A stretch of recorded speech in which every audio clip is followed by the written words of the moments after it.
Assam is becoming as a drug hub now in India because so many youngsters are using drug. And I want to say in Guwahati, maximum means 60 to 70% of youngsters are using drugs. And in Assam, brown sugar, heroin and pharmaceutical drugs. And also drugs, inhaler drugs like which here Dendrite and Erosex like that. Kid from 8 to 9 years they use that inhaler drugs. Assam is more affected because of the easy accessibility of the substances.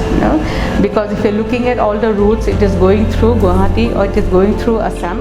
If you go to any kind of a pawn shop out here, in a tobacco shop nearby, you will find it. You will just need to ask the right question. That's all. The young generation is being spoiled by this epidemic of drugs.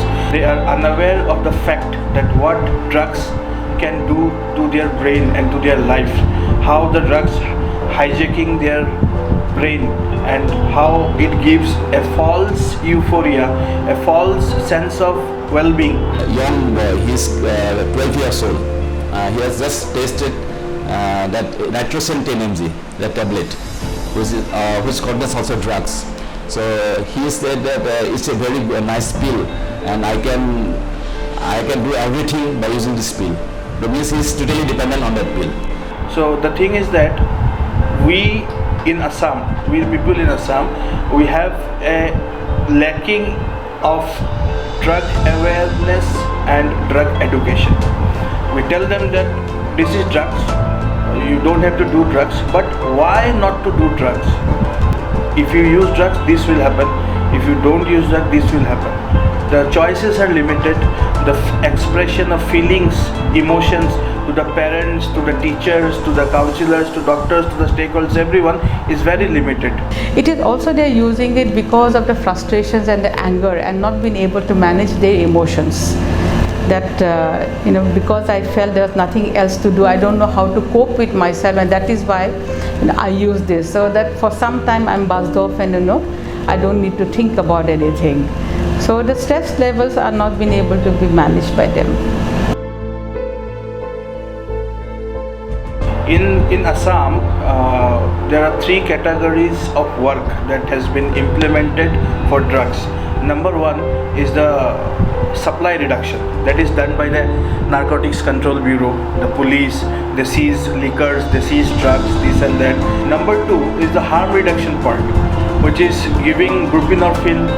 Like you don't inject heroin, but you take the buprenorphine orally to reduce the harm of HIV and hepatitis C. It will not work because once an addict get the high, they can be in that obesity. So government is not taking the actual plan about what to do about the drug addiction. Might they are working on the supply, but I want to say to the government that they must work on demand also.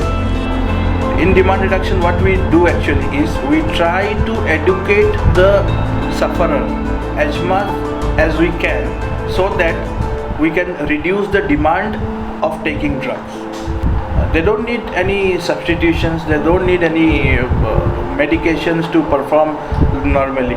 Just how to be in recovery, how to live in a mainstream, that education through different therapies we try to give to our patients.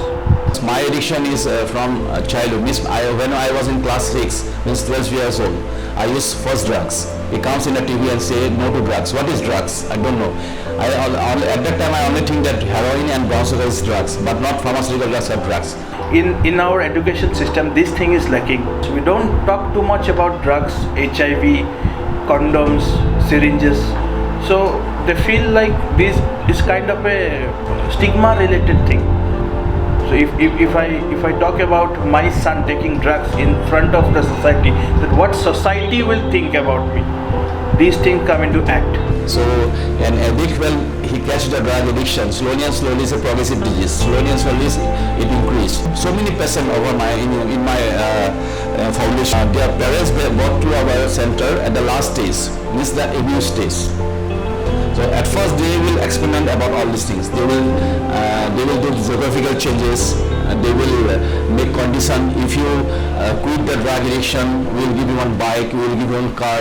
And at the end, when they tried out everything and nothing had happened, they will just surrender and they will come to the rehab for rehabilitation. The Big Picture project from University of Leeds has been a big opportunity for us, more so because there is a need here in Assam. We have not looked at the psychosocial aspect of the person, rehabilitating person, and I'm sure the Big Picture project will give us some kind of an opportunity to understand how we can help the people to help themselves, the young people to help themselves, and that may set the ball rolling. And if we are able to convince the policy makers to say that it should be included in all the centers, then we are actually filling up a gap here.